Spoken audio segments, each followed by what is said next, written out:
اللہ کے نام سے شروع جو بڑا ہی مہربان اور نہایت ہی رحم والا ہے۔ میرے عزیز دوستو، السلام علیکم ورحمۃ اللہ تعالی وبرکاتہ۔ امید کرتا ہوں آپ سب خیریت سے ہوں گے۔ دوستو، آج کی ویڈیو میں ہم بات کریں گے قرآن کی نصیحتی۔ اگر چینل پر نئے ہیں تو چینل کو سبسکرائب اور اس ویڈیو کو ایک لائک ضرور کر دیں تاکہ ہماری آنے والی ہر ایک نئی ویڈیو کا نوٹیفیکیشن سب سے پہلے آپ تک پہنچے۔ تو آئیے اس ویڈیو کو اسٹارٹ کرتے ہیں۔ وہ جو نماز قائم کری اور ہمارے دیے سے کچھ ہماری راہ میں خرچ کرے، یہی سچے مسلمان ہیں، ان کے لیے درجے ہیں ان کے رب کے پاس اور بخشش اور عزت کی روسی ہے۔ اللہ کی مسجدیں وہی آباد کرتے ہیں جو اللہ اور قیامت پر ایمان لاتے ہیں اور نماز قائم کرتے ہیں اور زکوٰۃ دیتی ہیں اور اللہ کے علاوہ کسی اور سے نہیں ڈرتے۔ اے ایمان والو، اللہ سے ڈرو اور سچوں کے ساتھ ہو جاؤ۔ سب سے نقصان والا کام وہ کر رہے ہیں جن کی ساری کوششیں دنیا کی زندگی کے لیے ہیں اور وہ سوچتے ہیں کہ وہ بہت اچھا کام کر رہے ہیں۔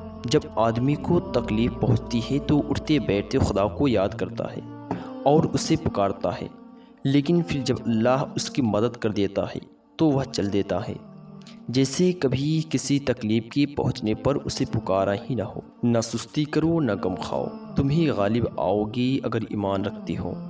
ہم نے قرآن کو حق ہی کے ساتھ اتارا اور اے محبوب، ہم نے تمہیں ڈر اور خوشی سنانے کے لیے بھیجا ہے۔ دوستو، اگر ویڈیو پسند آئے تو اپنے دوستوں کے ساتھ ضرور شیئر کریں اور مزید ایسی ویڈیوز کے لیے ہمارے اس چینل کو سبسکرائب ضرور کر لیں۔ ملتے ہیں پھر کسی نئے ٹاپک کے ساتھ، تب تک کے لیے اللہ حافظ۔ اللہ آپ سب کا حافظ و نگہبان۔